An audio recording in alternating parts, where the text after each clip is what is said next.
No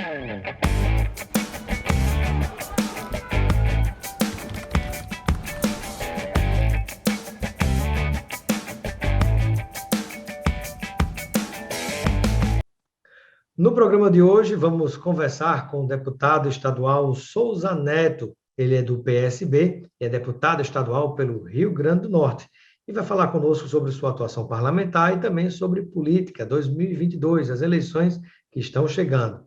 Eu inicio dando as nossas boas-vindas ao deputado Souza Neto ao nosso Espaço Cidadão.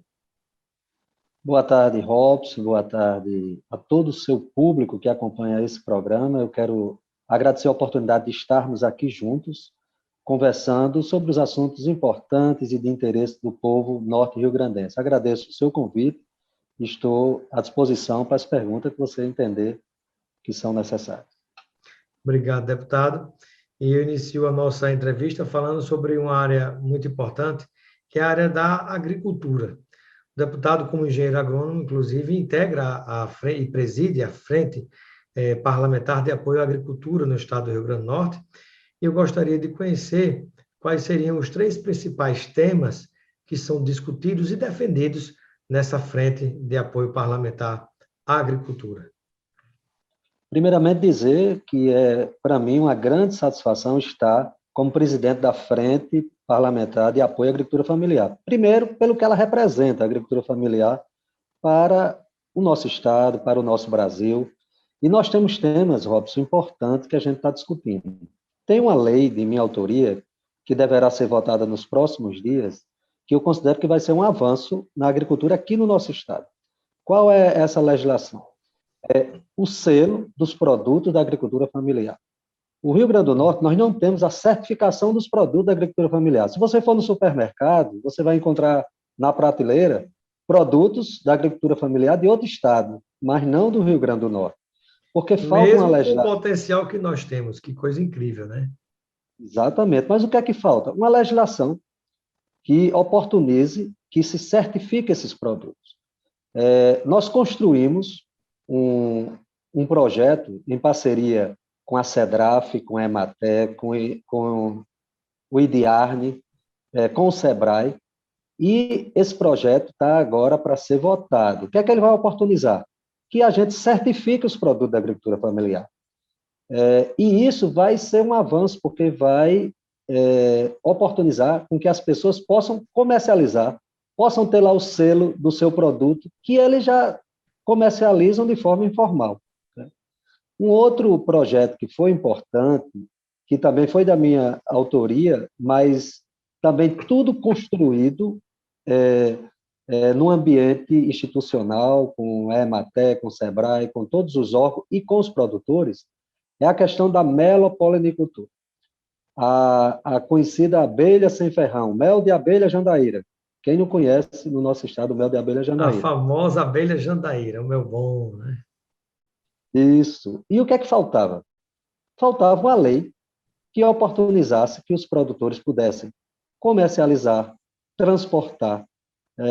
Nós aprovamos essa legislação, a governadora foi bastante sensível, fez o decreto regulamentando, e agora esses produtores vão sair da informalidade e vão passar a licenciar o seu produto, a comercializar. Então, vai aumentar, inclusive, o número de produtores, porque muita gente tinha receio de ingressar num mercado que era informal. Nós também estamos avançando na certificação dos produtos para comercializar fora do Estado. Nós temos a lei do selo, que é para oportunizar a comercialização dentro do Estado, mas tem um selo nacional, que é chamado de CISB, que o Rio Grande do Norte já tem esse selo, a cidade de Mossoró também já tem esse selo, é a única cidade no estado que tem esse selo, e vai oportunizar que a gente possa comercializar os produtos da agricultura fora do estado do Rio Grande do Norte. Então, eu considero que essas ações são ações importantes, fora a titulação das áreas produtivas, seja na área da reforma agrária, seja do crédito fundiário, que agora o título já sai registrado. Então, acredito que isso são vitórias que a Frente Parlamentar tem oportunizado. E eu digo a você o quanto é importante a frente, porque ela cria um ambiente político de discussão dessas ações e evita também que haja uma sobreposição de ação. Ou seja, não adianta a superintendência do Ministério da Agricultura estar pensando de uma forma, a Emater está pensando de outra, ou então fazendo a mesma coisa ao mesmo tempo. A gente, juntos, consegue avançar e dar maiores respostas ao principal interessado, que são os produtores que vivem no dia a dia, fazendo da agricultura familiar o seu sustento e fazendo com que movimente a economia do nosso Estado. Isso é muito importante, deputado, porque quando a gente imagina a economia do Brasil e a principal base, a principal energia, o principal trânsito de dinheiro, de capital, de geração de emprego e de renda está na micro e pequena empresa. Quando a gente pensa na agricultura, a mesma coisa a gente pode dizer do potencial que é a agricultura familiar. Não é? É nos pequenos que a gente consegue fazer o dinheiro circular de maneira mais justa, menos desigual. É através dos pequenos que a gente consegue dar mais sustentabilidade a cada uma das suas famílias, daí o nome agricultura familiar, e também a importância de fixar essas pessoas nos seus lugares de origem, ao invés de estarem se aglomerando em situações precárias nas cidades, né? E conferem dignidade a todos eles, né, a partir do que produzem, né? Isso até me parece que habilita essas pessoas de agricultura familiar a, por exemplo, continuarem até vender programas, vender através de programas para o governo, programas de merenda escolar e tantas outras coisas, né? Onde ao invés de ser comprado de fora do estado, você está comprando de dentro e está comprando do pequeno, né? Exatamente. Tem até uma legislação que também foi aprovada, que é de autoria da deputada Isolda, que faz parte também da frente, que é o programa chamado PECAFES, que permite com que o poder público possa comprar os produtos da agricultura familiar. Isso tem também sido uma grande contribuição. Agora, com a certificação, com o selo, nós vamos, como diria, fechar com chave de ouro, porque a gente vai ter, de fato, a oportunidade das pessoas comercializarem, porque muita gente não comercializa, seja para o governo ou seja para a iniciativa privada, pela falta de uma certificação, de uma validade daquele produto. Deputado Souza, me parece que um ponto importante, não sei se ele é discutido exatamente dentro dessa frente parlamentar da agricultura, mas tem totalmente a ver, porque você não pode produzir sem você ter a terra. E nós temos uma situação muito grande no Rio Grande do Norte, de falta de regularização de boa parte das nossas terras. Essa discussão passa pela comissão de alguma forma? Tem algum norte que está sendo dado a partir do plano estadual para a solução desse problema e que vai ajudar e facilitar a agricultura familiar? Passa, inclusive, nos próximos dias, o governo deve encaminhar uma revisão da lei de terras do nosso estado. Essa lei é muito antiga, nunca passou por uma reformulação, está sendo discutido com todos os setores e eu espero que essa nova legislação ela venha atender à realidade que vivemos hoje, que é bem diferente de quando a lei foi aprovada anteriormente, e que vai permitir justamente que nós possamos avançar na regularização fundiária. A regularização fundiária nós estamos sempre defendendo, porque antes o governo entregava vários tipos de terra e o produtor ficava com aquele título guardado, porque os custos no cartório é muito alto, muitas vezes guardava debaixo do travesseiro, e o título, ele nunca de fato era o dono da terra. Agora não. Os títulos, eles são entregues devidamente registrados em cartório em nome do proprietário. Então, ele passa a ser, de fato, dono da terra. Isso eu considero que é um avanço, inclusive a própria corregedoria no nosso estado tem nos apoiado no sentido de articular junto aos cartórios, que existia uma dificuldade em relação a isso, para que a gente possa ter, de fato, o título entregue e registrado em nome do proprietário. A regularização fundiária é fundamental, seja na área urbana ou seja na área rural, e na área rural ainda mais para avançar no processo de desenvolvimento da agricultura familiar. Deputado Souza também poderia falar para nós a respeito de outra frente parlamentar importantíssima também, que é da pesca e da aquicultura. Qual é a informação que você tem a respeito em relação aos três principais temas que também, assim como na Comissão da Agricultura que você preside, vocês discutem nesta outra comissão?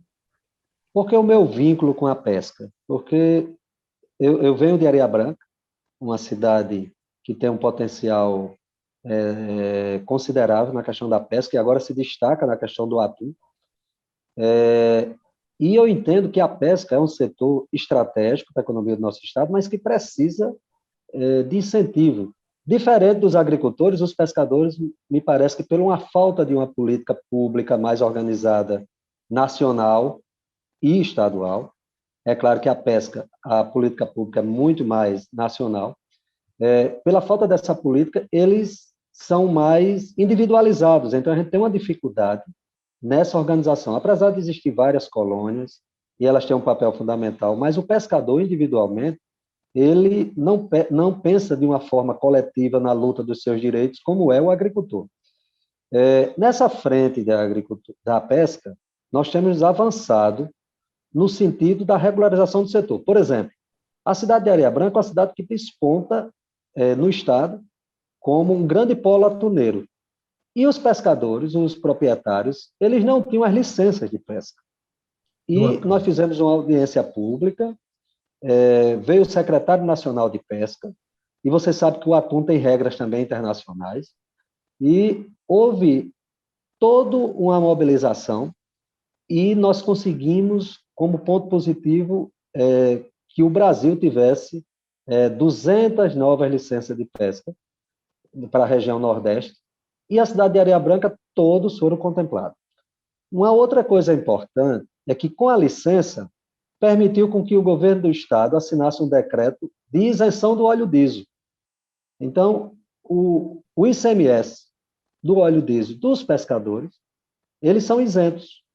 Isso é importante, por exemplo, uma viagem que um barco faz ao mar, aqui em Areia Branca, você pergunta, até pelo preço atual do combustível, você pergunta qual é a economia que um barco desse tem numa viagem. Ele economiza de ICMS cerca de 5 a 6 mil reais em cada viagem. Então, isso é importante, muito imprescindível, porque os custos das viagens... Principalmente porque chega para o pequeno, né? Exatamente. E nós dependemos do trabalho desse pequeno que está lá na ponta. Exatamente. Então, e isso é importante na composição dos custos deles, porque a viagem é cada vez mais longa, a estadia no mar, e isso tem custos. Com a isenção do óleo diesel, oportuniza com que ele continue na atividade, continue tendo os dividendos para continuar investindo na atividade pesqueira. A pesca em Areia Branca do atum é feita por pessoas pequenas, não é de uma forma industrial, ela está se organizando, está se formando um polo, inclusive teve uma missão do governo federal que veio a Areia Branca conhecer o formato de Areia Branca, e é tanto que foi aprovada uma legislação na Assembleia denominando Areia Branca de capital do atum, no Rio Grande do Norte, porque realmente gera vários empregos diretos e indiretos.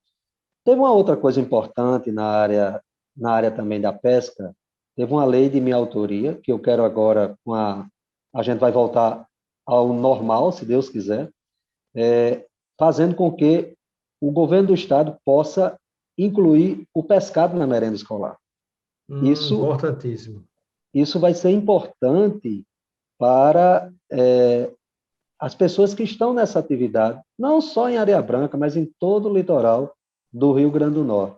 Então, é uma garantia de... Você tira, muitas vezes, a figura do atravessador, que é quem termina tendo maiores lucros em cima do homem que vai ao mar buscar ou o seu sustento, ou o peixe para comercializar. Então, ele vai ter a garantia de vender o seu produto a um preço justo, e as pessoas vão ter as crianças nas escolas vão ter um produto de qualidade, porque quem consome peixe sabe que é diferente a Muito mais qualidade saudável. nutritiva, é muito mais saudável. Teve uma coisa também importante, era interessante. No Rio Grande do Norte, a pauta do pescado era diferente da pauta do Ceará. Se eu pescasse o peixe no Rio Grande do Norte e eu fosse tirar uma nota fiscal, o tributo era maior do que no Ceará. O cara que acontecia muitas vezes, a evasão de divisa. O cara saía com o peixe de uma forma informal e ia tirar a nota lá no Botava o Ceará. peixe nas costas, botava o peixe nas costas ou no barco, passava da divisa do Rio Grande do Norte com o Ceará e pagava lá o imposto. Isso. E aqui em Areia Branca, Grossa de Bal, não é difícil fazer isso não, porque o Ceará já é vizinho, né? Então o que é que acontece? Nós temos, primeiro prejuízo, o tributo, que não ficava no Estado. Segundo, os dados de pesca, porque quando saía qual era a quantidade de peixe que era pescado no Estado, o Ceará saía na vantagem porque era contabilizado lá. E o que foi que nós conseguimos com o secretário atual de tributação, o Cadu, foi muito sensível. Vamos igualar a pauta. Então, você não tem mais desculpa de ir sair do Estado para tributar em outro, porque o custo é menor. Você agora tem a oportunidade de fazer a mesma coisa aqui no Estado, porque a pauta do peixe é o mesmo.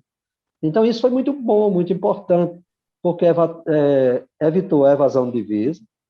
Os dados, eles agora são mais reais, porque o que é pescado aqui, como é tirado a nota fiscal, os impostos aqui, então a informação ela é real do que a gente pesca aqui no Rio Grande do Norte.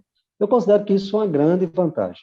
Tem o pessoal do peixe-panga que tinha uma dificuldade para regularizar a atividade deles, porque no IDEMA tinha uma legislação que orientava de uma forma e outra legislação que orientava de outra. E eles não conseguiam fazer o licenciamento, até porque o peixe-panga é um peixe exótico e aí a gente tinha uma dificuldade. O que foi que nós fizemos? Unificamos a legislação, permitindo com que eles pudessem avançar nos seus empreendimentos e no licenciamento. Então, eu considero que essas foram ações muito positivas e acho que o mais importante disso é saber que o resultado chegou lá na ponta, é saber que as pessoas elas estão... Não adianta você fazer uma lei e ela não ter uma eficácia, de fato, ela não se tornar Funcional, real, né? Real. funcional, né?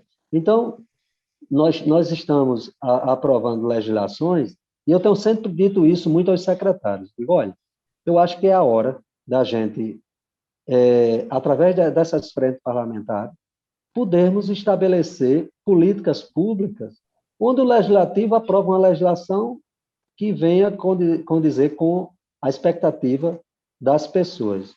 E é isso que a gente tem construído. Nos próximos meses vai sair a Lei de Pesca do Estado, já está sendo discutida e a lei já está praticamente pronta, esperando que o governo mande, e nós vamos ter pela primeira vez uma legislação de pesca do Estado, que isso por si só já é um grande avanço.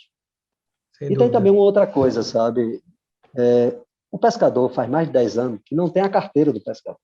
Você imagina você dirigir um carro e chegar na polícia rodoviária e pedirem a carteira de habilitação e você não ter. Perde o O carro, perde o pescador, peixe, perde tudo, né? pescador é do mesmo jeito. Mas não é só isso, é o direito dele. Como é que ele vai provar no INSS, para ter um benefício, que ele é de fato pescador, se o único documento que comprova é a carteira? Ele levava um cadastro da Secretaria de Pesca, mas muitas vezes, como o INSS é muito burocrático e ele exige documentação que comprove, muitas vezes o direito desses pescadores eles deixavam de realmente ser reconhecido. O que é que acontece? Agora o governo vai fazer, a partir de setembro, um cadastro nacional de pesca e vai permitir com que os pescadores possam ter de volta a carteira do pescador. Eu já estou articulando com a Secretaria de Pesca do Estado fazermos uma grande ação com as colônias de pescadores para que possamos capacitar as colônias, porque os pescadores eles não têm essa orientação, até porque tudo vai ser pela internet, para que eles possam, de fato, fazer o seu cadastro. A colônia sabe quem de fato é pescador, então isso já ajuda bastante, porque a gente sabe que muitas vezes tem gente que se cadastrou ao longo do tempo e não era pescador. Então, nós vamos ter um dado real de quem é pescador e eles possam ter, de fato, a sua carteira, o seu registro de pesca e terem, assim, os seus direitos, principalmente os previdenciários, digamos assim, assegurados e garantidos. Da mesma forma que o agricultor, porque o pescador ele tem mais ou menos a mesma linha de direito do agricultor, mas ele tem mais dificuldade por causa dessa falta de uma política nacional que possa abranger a sua atividade. Muito bem. Deputado Souza, vamos falar um pouco sobre política partidária, né? Ano que vem, 2022, tem eleições batendo a porta e como é que vai ser a posição do seu partido, PSB, pelo que o deputado colocou até o momento, me parece que há uma certa afinidade com o atual governo da professora Fátima Bezerra, mas eu não sei se já há alguma diretriz mais clara em relação a qual será a postura do seu partido, que tem 2 deputados aí na Assembleia, você é o deputado Hermano e o deputado federal Rafael Mota, né, nas eleições do próximo ano. Primeiro, Robson, dizer que eu era do PHS. Quando eu fui reeleito pelo PHS, eu fui reeleito na coligação com a professora Fátima. Foram 3 deputados, eu, Isolda e o deputado Francisco, do PT. Como o PHS não atingiu a cláusula de barreira, nós migramos para o PSB e continuamos integrando a base de apoio da governadora. O deputado Hermano, ele também veio para o PSB e também integra hoje a base de sustentação na Assembleia da governadora Fátima. O PSB ele está nesse leque de partidos que tem uma afinidade. Nós somos muito mais centro-esquerda, então nós temos uma afinidade, até pela história do partido, com os partidos que pensam como nós pensamos. E o Partido dos Trabalhadores é um partido que tem essa afinidade. Inclusive, recentemente, com a vinda do ex-presidente Lula ao Rio Grande do Norte, nós tivemos uma reunião onde nós indagamos como é que estão sendo construídas as alianças nacionais, porque a nível de Rio Grande do Norte, o PSB é um aliado do PT, do Partido dos Trabalhadores. Me parece que essa aliança também está sendo construída a nível nacional e o PSB deverá integrar essa aliança, essa grande frente. E no Rio Grande do Norte, o deputado Rafael Mota, também pela própria posição, pelo seu histórico, ele deve seguir essa orientação que ele sempre tem nos dado, de caminharmos onde nós estamos, né? Buscando um Rio Grande do Norte melhor, um Brasil melhor, e eu espero que o PSB continue nesse leque de alianças, onde nós sempre estivemos desde o início. Muito bem. E já alguma perspectiva de quem seria o nome para o Senado Federal nessa vaga que vai se renovar próximo ano? O PSB ele tem se colocado como uma alternativa nas composições. É claro que tudo isso vai ser construído, mas nós estamos à disposição para as composições, seja a nível de Senado, seja a nível de composição de chapa. Claro que isso vai ser construído ao longo dos próximos meses, mas na reunião nós colocamos isso, que o PSB ele está à disposição também e tem quadros para que possamos pensar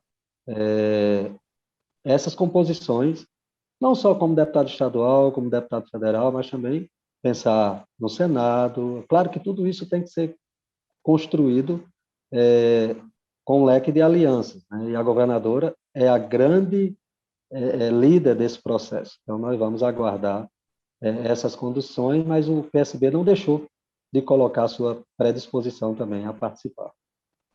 Muito bem, eu gostaria de agradecer a participação do deputado estadual do Rio Grande do Norte pelo PSB, Souza Neto, no nosso Espaço Cidadão. Seja sempre bem-vindo. E eu deixo o momento final para suas despedidas junto a todos aqueles e aquelas que nos acompanham. Eu que agradeço, Robson, essa oportunidade, é sempre um prazer. E a gente sai daqui com mais conhecimentos, né, porque você tem um programa que é diferenciado. E eu espero ter poder contribuído, trazendo aqui informações do nosso mandato, informações importantes que muitas vezes não são divulgadas e não são compreendidas, mas aqui é um espaço para que a gente possa também mostrar que o papel do legislativo não é só fazer leis, não é só discurso, não é só aprovar orçamento, aprovar legislações que, de fato, influenciem na construção de políticas públicas e na mudança de vida da sociedade, seja em qual setor abranja. Então, agradeço, estou sempre à disposição, deixo aí um abraço a você e a todos que acompanham sempre, diariamente, esse seu programa. Obrigado, deputado.